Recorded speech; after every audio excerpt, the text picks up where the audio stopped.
Yeah, g'day YouTubers, Spanner Man again here with another video. Today we're going to talk about clamping mechanisms for your chain. So I hear quite a few people in the background saying, oh you don't need those. All you got to do is tighten your chain up on your bar, put your bar in the vise and you can proceed to file it that way. Yes, I do that already, but sometimes when I've got half a dozen chains and I need to file them, I will use this mechanism here. It's a commercial brought one. It's got these little cams on here. Look, it works, but the problem is it only pinches in the one spot, and therefore some of the other teeth are a little bit loose. Even though you can put a weight on the bottom, that seems to help.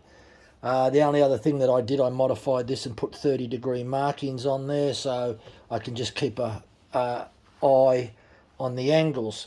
So that's this one here. Plus, there's also an adjustment of I can lift it up and down. So I've got it on this lock-in mechanism here, so it can be lifted up and down, which is great. Now, there is another one that I made, and it's for the little tiny chains. That's this little tiny one here. It's only about 100 and something mil, just over 4 inches. And what it's for, I've got a little hand pruner with a 1/4 inch Pico chain. So, and the 1/4 inch, it's one of the still handheld ones, and it's got like a spring-loaded cap that goes on the top. So it's almost impossible to sharpen. Yeah, you can't put in a vise very good. So I made this up, and this works quite well. It's just a matter of separating it, putting the chain in there, put it in the vise, and then just move the teeth up as you need to do it. So that one works all right. One of the early ones I made was this clamping mechanism here. This works on both chains, 3/8 and 3/8 low profile. And then you just loosen the clamp, put the chain in. Look, it works, but problem is it only clamps in that one spot. So here, the chain can still be a bit loose. Okay, so then I made another one, which has got angle iron on it. Only problem with this one, no good for downward tilt, and it's certainly no good for square filing. So then I thought, need to make another one. So I ended up making this stainless steel one. It only comprises of 3 bits. It's 3 mil stainless steel, so it's quite thick. And in the middle, there's a little shim in there, which is about 1.1 mil. So you can put your chain in there. Now what I actually did, we'll go over to the vise and show you this one.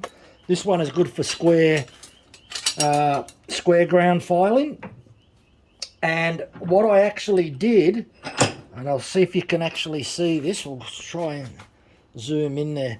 Where I put the 3 bolts is exactly between the 2 tie straps. So if we have a look at the tooth here, the bolt will clamp on either side of the tie strap. So I think you can see that quite easily.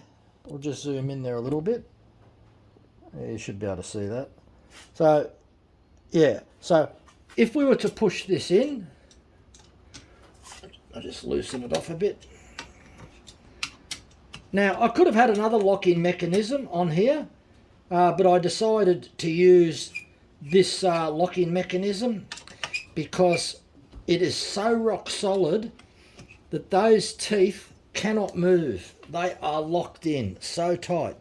But you've got a little tiny bit of movement there, but we're not filing that side yet, so that cannot be moved. It is just absolutely rock solid. Therefore, you have no problems with your downward tilt. So if that's horizontal, that's about 10 degrees down. Still got plenty of room, so there's not a problem there. If you're doing square filing, using one of these type of files, it is critical, absolutely critical, that you've got no movement in your chain whatsoever. Because what you actually have to do with square filing is, if you come from this side, we'll try and pick another tooth. If you come from this side, you roughly got to go down on about a 40-45 degree angle. So you've got the clearance here. Now normally with a square chain, you file from the outside of the tooth. It's the opposite way of normal filing. So that clamping mechanism works actually good. You can't get away with 1 or 2 bolts. It covers the whole lot. The best part about this, there's 3 pieces to it, whereas the other bar system that I brought, it's just like a solid piece. So it really doesn't clamp really that good. It's good enough, but it's not really good. What I developed here works really well. So as I said, the spacings, it'll clamp onto the tie, sorry, not the tie strap, the drive link on either side of the tooth. It clamps and locks both those drive links, so that's the reason why it's so solid. So if anyone out there wants to make one, you can make one out of mild steel. Just remember, make sure you get your spacing correctly so that it clamps on to either side of the drive links on the tooth. And you'll find out that is so tight and so solid that you'll be able to proceed with your square filing. Look, I still prefer to use it using a round file because there's absolutely no movement whatsoever. And, you know, I file chains out there in the field and you can tighten the chain up on the chainsaw. That's fine. That'll stop it moving, forwards or backwards. What you can't stop is the slop sideways. There's always a little bit of slop. And if you've got a bit of a worn bar, that chain, as you're filing, is going to move. It's going to jump around a little bit. Whereas you have something like this, and if you want to file perfect, and you want a really good perfect job, then you need a clamping system that's going to clamp onto individual teeth that you're filing. And 3 teeth at a time, that's okay. That just means that you've got to quickly undo it, and that just means, look, just a bit of a turn like that. And then move it up to your next set of 3 teeth. Just make sure, tap it down, lock it up,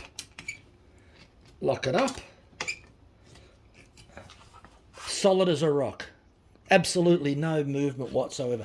Now that is a clamping system that works, tried and proven. So I hope that helps anyone out there that tinkers around with metal, that can do a bit of metal work themselves. This is a great vise.